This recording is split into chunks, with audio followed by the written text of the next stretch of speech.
حامد صاحب، جناب اقبال محسن صاحب، نظامی صاحب اور مسلط میں بیٹھے دیگر ساتھی، اس کتاب کے بارے میں اقبال محسن صاحب نے جو گفتگو کی اس کے بعد ہمارا تو کوئی کلاس نہیں ہے، لیکن اب آئی گئے ہیں تو بتاتے جائیں کہ جب یہ کتاب میرے سامنے آئی نوشت گل، تو یہ اس طرح کے جو الفاظ ہوتے ہیں نا نوشت اور اس طرح کے، ہم میمون گل سے نابلد ہوتے ہیں، وہ ہم تو کہتے تھے نوشتہ دیوار، پھر پتہ چلا کہ وہ نوشتہ دیوار ہے۔ تو یہ نوشت گل یعنی گل کی تحریریں ہیں جو گل نے کہا، دوسرے الفاظ میں گل بانو کی تحریریں۔ تو سوال یہ کہ جب نوشت گل ہو گیا تو پھر نیچے گل بانو لکھنے کی کیا ضرورت تھی؟ یہ تو شب برات کی رات ہو گئی۔ تو نوشت گل کے ایک معنی تو یہ ہوئے کہ جو گل بانو نے کہا جو وہ لکھا ہوا ہے دیوار پر یا کرتاس پر۔ نوشت گل کے دوسرے معنی یہ ہوتے ہیں کہ گل نے کیا کہا، پھول نے کیا کہا۔ ایک شاعر چمن میں گیا، جب اس نے پھولوں کو دیکھا تو اس کو پھول یہ کہتے ہوئے، پھولوں نے تو کچھ نہیں کہا، لیکن اس کے دل نے کہا گلستان میں جا کے ہر ایک گل کو دیکھا، گلستان میں جا کے ہر ایک گل کو دیکھا، تیری ہی سی رنگت تیری ہی سی بو ہے، میرے محبوب کا سراپا اور اس کا حسن گلوں میں نمایاں ہے۔ جب دوسرا شاعر گیا تو اس نے کہا گلستان میں جا کے ہر ایک گل کو دیکھا، گلستان میں جا کے ہر ایک گل کو دیکھا، نہ تیری سی رنگت نہ تیری سی بو ہے، پھولوں کا مرتبہ کم ہے، میرے محبوب کا مرتبہ زیادہ ہے۔ تو یہ ایک کیفیت کا نام ہے۔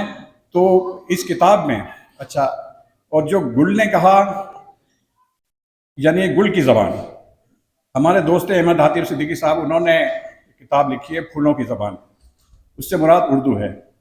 تو اس کتاب میں واقعی پھولوں کی زبان ہے، کیونکہ گلبانوں کا تعلق جودھ پور سے ہے، لکھتی ٹکسالی میں ہے، اور ٹکسالی کے ساتھ جو جودھ پوری تڑکا لگتا ہے تو مزہ دو اچھا ہو جاتا ہے۔ اتنا خوب لکھتی ہیں کہ بس روانی ہے، سلاست ہے کہ پڑھتے چلے جائیں۔ تیسرے معنی جو ہوتے ہیں گل کے، وہ ہوتے ہیں بجھ جانا، شمع گل ہو گئی، بتی گل ہو گئی۔ جب گلبانو ادبی میدان میں آئی ہے تو بہت سی بتیاں گل ہو گئی، بلکہ آج کل تو یہ حال ہے گلبانو سماجی شخصیت بھی ہیں، براڈ کاسٹر بھی ہیں، رائٹر بھی ہیں، پتہ نہیں کیا کیا ہے، ہر تقریب ان کے دم سے آباد ہے۔ اور جس تقریب میں وہ نہیں ہوتی تو پھر میر کا شعر یاد آتا ہے کہ مجلس میں رات ایک تیرے برتوے بغیر، کیا شمع کیا پتنگ ہر ایک بے حضور تھا۔ تو گلبانو جو ہیں انہوں نے یہ ان کی تیسری رگے جہاں انہوں نے جب لکھی تھی تو رگے جہاں میں جن صاحب نے ان کو وہ ایک آپ بیتی تھی جو گلبانو کو بتائی گئی تھی، اور گلبانو نے اسے لکھا تو اتنا پرفیکٹ لکھا، دلی کا حال، اور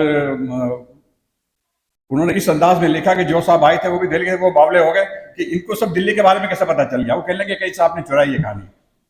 تو یہ مطلب بہت ایک طرح سے خراج تحسین تھا ان کے لیے کہ انہوں نے اتنا نیچرل لکھا کہ وہ صاحب بھی پریشان ہو گئے۔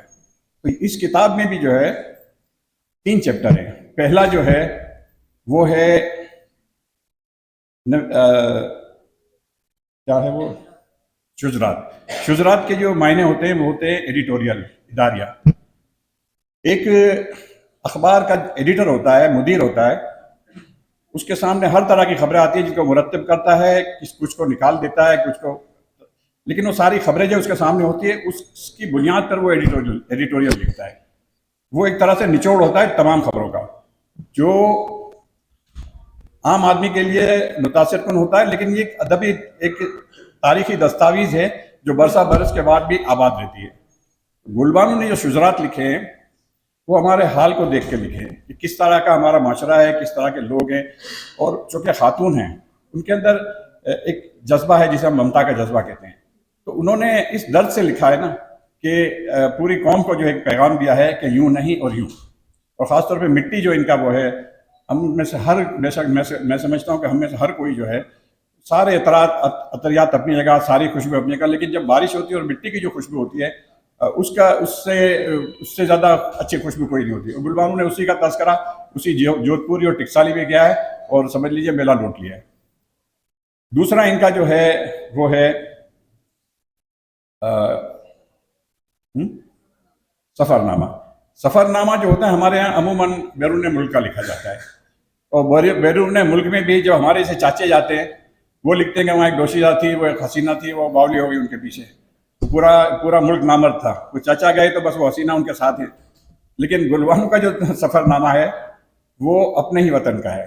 جیکب آباد میں ان کی جو زندگی کے 5 برس گزرے ہیں, وہ 5 برس کا تذکرہ انہوں نے 5 سالہ بچی کے طور پہ کیا ہے, اور ساتھ ساتھ انہوں نے تڑکا لگایا ہے موجودہ حالات کا.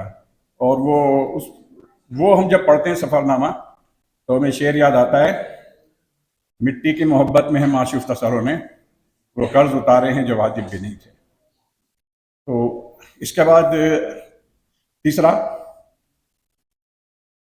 کتابوں پر تبصرے. تو اس میں 5 کتابوں پہ تبصرے ہیں, اور ہر تبصرہ جو ہے وہ صرف اسی لیے انہوں نے کیا ہے کہ جنہوں نے ان کو کتاب دی ہے اس کا قرض ادا کر دیں, اور بچوں کو کتب بینی کا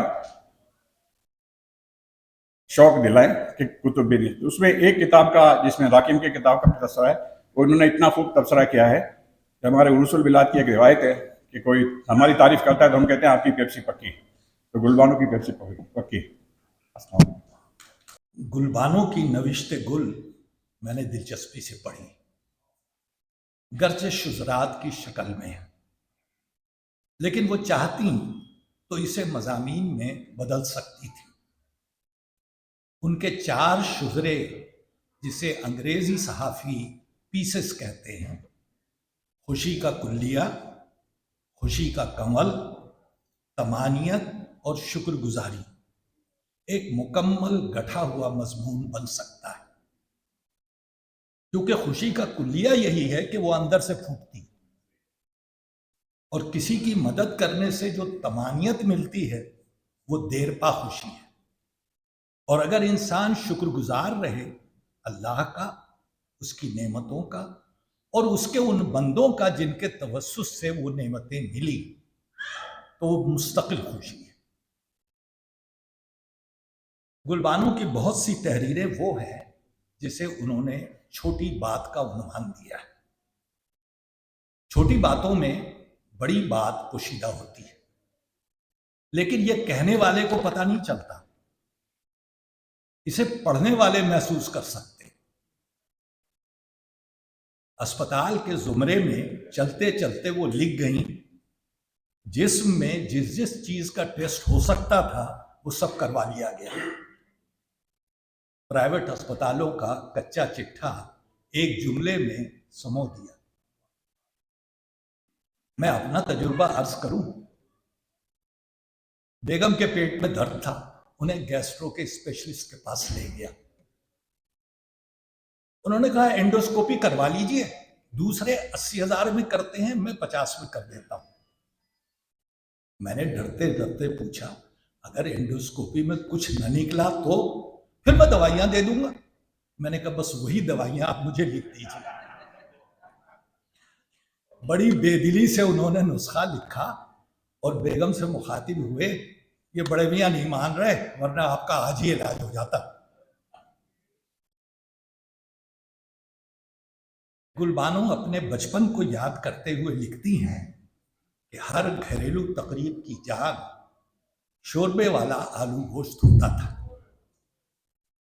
مجھے اجازت دو تو میں عرض کروں کہ شادی بیاہ میں بھی شوربے والا آلو گوشت ہوتا تھا, البتہ اسے قلیہ کہا جاتا تھا.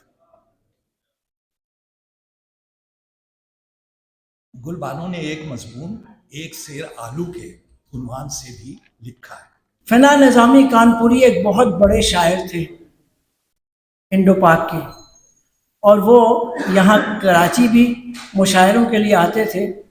میں نے نشتر پارک میں بھی ان کو سنا, اور بہت سی جگہوں پہ, بلکہ امریکہ بھی وہ آئے تھے, وہاں بھی میں نے ان کو سنا. ان کے بارے میں مجھے حشمت سہیل ایک مزاحیہ شاعر ہیں, انہوں نے ایک کہانی سنائی. وہ وہیں رہتے تھے جہاں فنا نظامی کانپوری رہتے تھے. ایک مشاعرے میں وہاں پہ انڈیا میں 10,000 15,000 لوگ ہوتے تھے. انہوں نے جب درمیان میں ناظم کو کہا کہ مجھے پہلے پڑھوا دو, انہوں نے کہا کہ فنا صاحب آپ کا یہ مقام نہیں. تو پھر 1-2 شعراء نے پڑھا, پھر انہوں نے تقاضا کیا آپ کا یہ مقام نہیں. فنا صاحب نے کہا بھائی مقام کو مارو گولی, میرے پڑھتے پڑھتے تو سارے لوگ یہاں سے جا چکے ہوں گے. تو بہرحال یہ تو ایک ایسی بات تھی برسبیل تذکرہ. میں آتا ہوں آگے اپنی جو میں نے اس کتاب میں لکھا ہے اس لیے پڑھ رہا ہوں کہ پتہ نہیں سب لوگ کتاب خریدیں گے یا نہیں. تو یہ ان کے لیے ہے جو کتاب نہیں خریدیں گے تو وہ کم سے کم میرا تعارف تو پڑھ لیں، سن لیں. بعض لوگ خوبصورت ناموں کے انتخاب میں مہارت رکھتے ہیں. گلبانو بھی ایسی ہی ایک شخصیت ہے.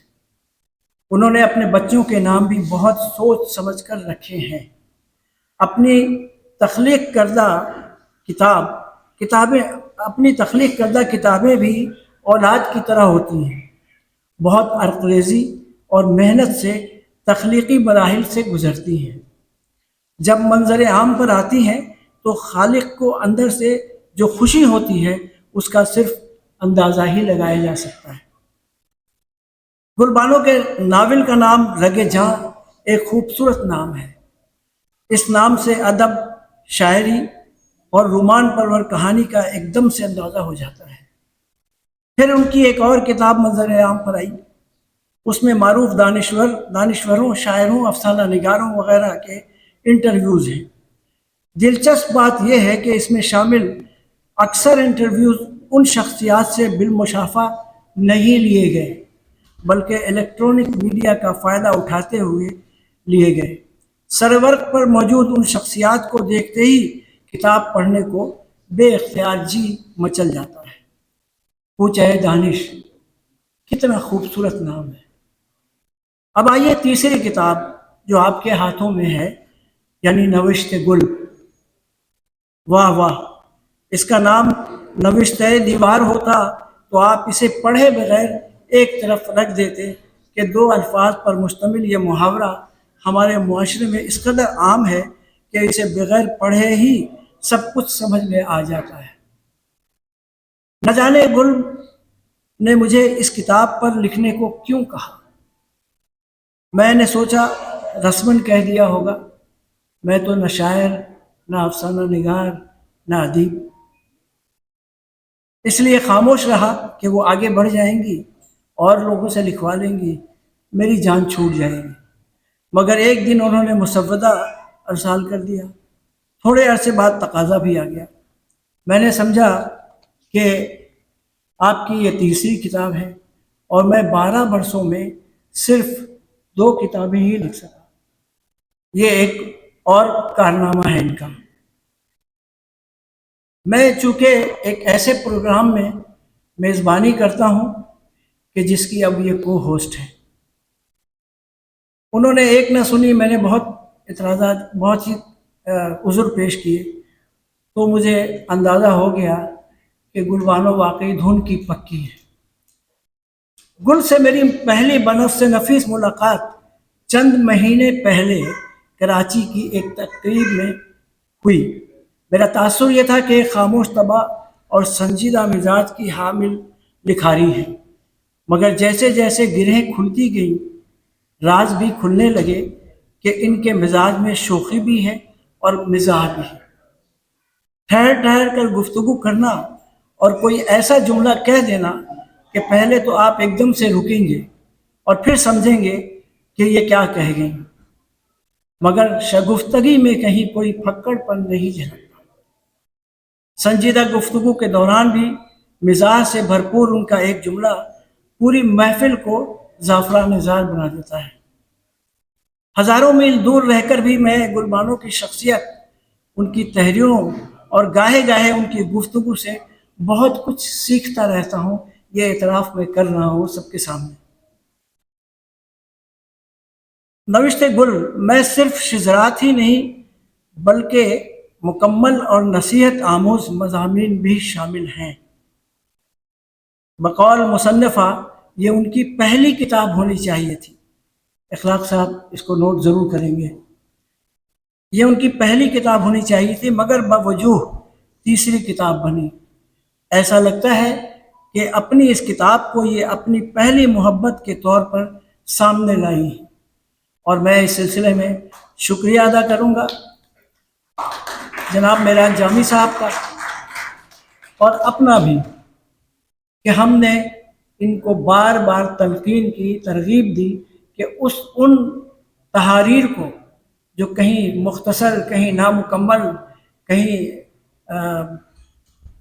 سفر نامہ، ان سب کو انہوں نے مرتب کیا اور جس حال میں وہ مضامین تھے اسی حال میں اس کتاب میں شامل کیا۔ اور میں کل لاہور میں تھا اور میں الطاف حسن قریشی صاحب کے پاس بیٹھا تھا، اتفاق سے میں ان کی کتاب بھی لے کر گیا تھا اور ان کو میں نے پرسوں رات دی تھی۔ کل جب میں ان سے الوداعی ملاقات کے لیے گیا تو انہوں نے کہا کہ بھائی میں نے پوری کتاب پڑھ لی ہے ان کی، گلبانو کی۔ اتفاق ہے کہ اسی وقت ان کا فون میرے پاس آ گیا، میں نے الطاف حسن قریشی سے ان کی بات کروائی اور میرے سامنے انہوں نے یہ کہا کہ ان کی یہ پہلی کتاب لگتی ہے مگر ان کی تحریروں میں جتنی پختگی ہے بہت سے لکھنے والوں کے ہاں اب تک نہیں ہے۔ دوسرے یہ کہنے لگے کہ یہ ان کی تحریروں سے اندازہ ہوتا ہے کہ یہ نہ صرف فکشن لکھتی ہیں، افسانے لکھتی ہیں، ناول لکھتی ہیں، بلکہ انشاء پردازی بھی ان کو آتی ہے۔ ان کے چند مضامین ایسے ہیں جن کو آپ پڑھ کر بخوبی اندازہ لگائیں گے کہ یہ طنز بھی کر رہی ہیں، مزاح بھی اس میں شامل ہے۔ فیمنزم، زندگی کے داغ، ایک سیر آلو، ہم نے پاکستان بگڑتے دیکھا، رمضان، بچپن سے 55 تک، اور ایک پہیلی، اس کتاب میں شامل ایسی تحریریں ہیں جنہیں پڑھ کر آپ کو اندازہ ہوگا کہ ایک گھریلو خاتون خانہ داری اور بچوں کی تعلیم و تربیت کرتے ہوئے بھی کیا کچھ سوچتی اور تعمیری سرگرمیوں میں مصروف رہا کرتی ہے۔ گلبانو نے یہ سب کچھ تو کیا مگر ساتھ ساتھ درس و تدریس کا سلسلہ بھی جاری رکھا۔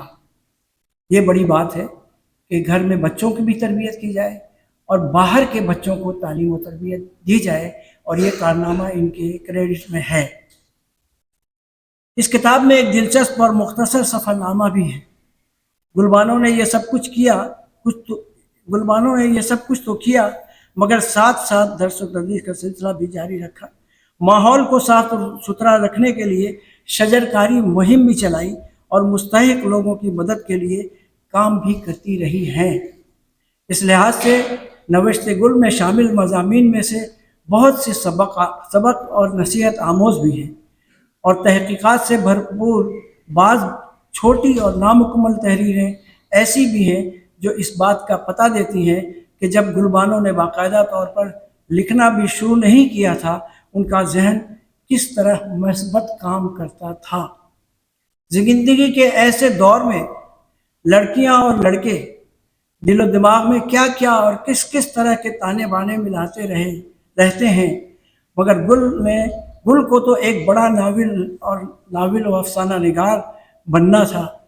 میری گلبانو صاحبہ سے ایک ہی درخواست ہے کہ اگلی کتاب اگر اگلے برس لکھنی ہے تو اسی سال لکھیں، اگر اگلے مہینے لکھنی ہے تو اسی مہینے لکھیں، یہ مزید کتابیں جلدی لکھیں۔ اللہ آپ کو عمر خرز عطا کرے۔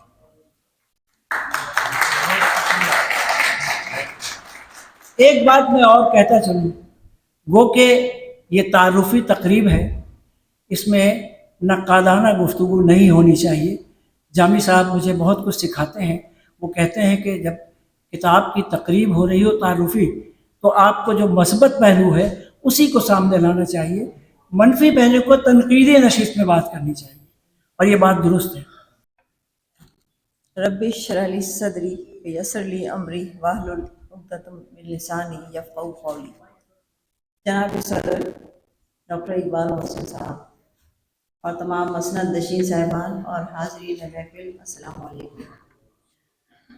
سب سے پہلے اس مالک کائنات کا صد شکر کہ اس نے مجھے ایک بار پھر ان تمام ادب نواز، ادب پرور معززین کے درمیان لا کھڑا کیا، اور مجھے ایک بار پھر وہ اعتبار بخشا کہ میں آج یہاں اپنی ایک نئی تخلیق کے ساتھ حاضر ہوں۔ جب آپ ادب میں ایک مقام بنانے کے لیے کوشاں ہوتے ہیں تو اپنے ارد گرد موجود کیفیات پر بڑی گہری نظر ڈالتے ہیں اور اپنے کردار کو مضبوط اور باوقار بنانے کے لیے بڑی جدوجہد کرتے ہیں۔ تو آپ کی جھولی میں بے شمار محبتیں، شفقتیں اور عنایات کا ایک انبار ہوتا ہے جو آپ کو اعتبار اور اطمینان اور سرشاری کی کیفیت سے دوچار کرتا ہے۔ اس وقت شکر گزاری کی کیفیت دو چند ہو جاتی ہے۔ ہمیشہ میرے بزرگوں کی، احباب کی دعائیں میرے ساتھ رہیں، میرے والدین، بھائی، میرے بچوں کی محبت نے مجھے مضبوط کیا اور مجھے یہاں تک کا سفر طے کرنے میں میری مدد کی۔ آپ تمام احباب کا شکریہ جو اپنی محبت کے لیے آج میری اس تقریب پذیرائی کو میں شامل ہوئے اور میرے لیے اس قدر و مقدار الفاظ استعمال کیے، اور تمام اہل محفل کا بھی شکریہ، اور آرٹس کونسل اور ادبی کمیٹی اور آرٹس کونسل میں موجود جو شامل کمیٹیوں کے ارکان ہیں، ان تمام کا شکریہ کہ انہوں نے مجھے یہاں پہ تقریب میری کی منعقد کی اور اس قدر پذیرائی بخشی۔ اس کتاب نوشتہ گل پر بات کرنے سے پہلے میں جناب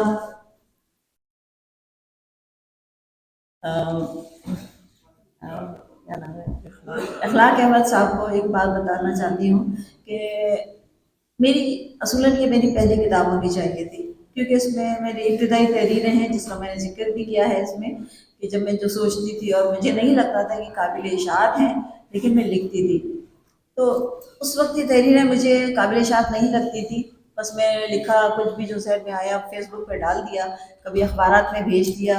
یہ چھوٹی چھوٹی سی تحریریں اخبارات میں شائع ہوئیں، تو سب کے کہنے پر جیسے کہ عطیہ صاحب نے کہا کہ بھائی آپ یہ جو مختلف آپ کی تحریریں ہیں ادھر ادھر بکھری ہوئی ہیں، کم سے کم آپ کو ان کو جمع کر کے کتابی صورت میں شائع کرنا چاہیے۔ اچھا، اس کتاب یعنی نوشتہ گل پر بات کرنے سے پہلے جمال احسانی کا شعر آپ نظر کرنا چاہوں گی۔ تیری یاد اور تیرے دھیان میں گزری ہے ساری زندگی، ایک مکان میں گزری ہے، اس تاریک فضا میں میری ساری عمر دیا جلانے کے امکان میں گزری ہے۔ تو جناب اس کتاب کے مضامین اسی دیا جلانے کے امکان کو پیش نظر رکھتے ہوئے صفحہ کرتاس پر بکھیرا ہے۔ اس میں شامل کچھ ابتدائی تحریریں لاشعوری طور پر نصیحت دیے ہوئے ہیں کہ اپنی بچوں کی تربیت ہمیشہ میرے زیر نظر رہی ہے۔ ہر قلمکار پہلے زندگی کے تجربات سے نبر آزما ہوتا ہے، تبھی اپنے قلم سے حقیقت کو اچھی طرح بیان کرتا ہے۔ میری ہمیشہ کوشش رہی کہ حقیقت بیانی کو اولویت دوں۔ سچائی بہرحال اثر رکھتی ہے، شاید اسی لیے بھی ہماری ان بظاہر معمولی تحریروں کو ہمیشہ پذیرائی ملتی رہی اور ہمارا حوصلہ بڑھاتی رہی، اور یہ تکائی سفر ابھی جاری ہے۔ انشاءاللہ یہ تو خیر ابتدائی تحریریں تھیں، اور اس کے بعد میں مزید اس پر آؤں گی، کیونکہ تحریر میں پختگی آتے آتے ہی آتی ہے۔ سعود عثمانی کے چند اشعار کے ساتھ اختتام کرتی ہوں، یہ میرے دل کے ترجمان بھی ہیں۔ بچپن میں میرے وقت رواں ایسا تو نہیں تھا، اس وقت یہ بوڑھا تو جواں ایسا تو نہیں تھا، کچھ کچھ میری مرضی کی تھی پہلے یہی دنیا، لوگ ایسے نہیں تھے یہ جہاں ایسا نہیں تھا، تم نے مجھے دیکھا نہیں اس عشق سے پہلے، صحرا تو میں پہلے بھی تھا ہاں ایسا نہیں تھا۔